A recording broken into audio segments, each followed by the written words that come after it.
জয় যিশু।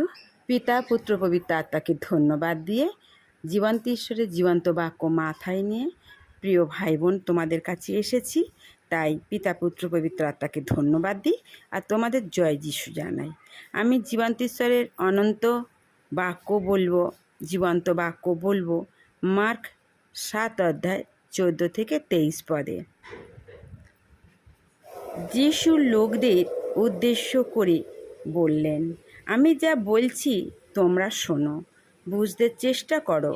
মানুষ যা খায় তাতে সে অশুচি হয় না, কিন্তু মানুষের মনের চিন্তা ও মুখে সে যা বলে তাতেই সে অশুচি হয়। তখন শিষ্যরা এসে তাকে বললেন, জানেন, আপনার এই কথা শুনে ফরিসিরা খুব অপমানিত বোধ করছে।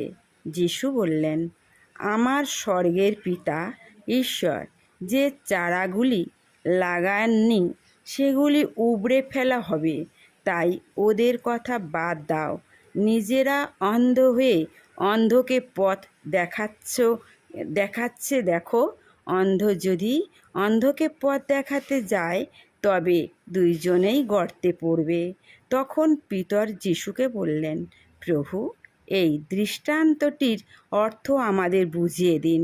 যিশু বললেন, কি আশ্চর্য, তোমরা কি এখনো বুঝতে পারছো না? তোমরা কি জানো না যে মানুষ যা খায় তা পাকস্থলিতে যায় ও পরে শরীর থেকে বেরিয়ে যায়, কিন্তু অশুচি অন্তর থেকেই নোংরা কথাবার্তা বের হয়, ও নোংরা কথাবার্তাই সেই লোকদের সমস্ত সত্তাকে অশুচি করে।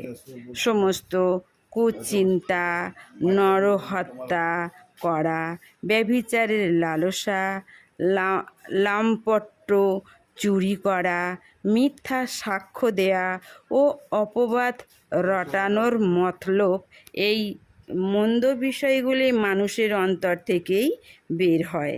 বাস্তবিক অশুচি বলতে এ সবই বোঝায়।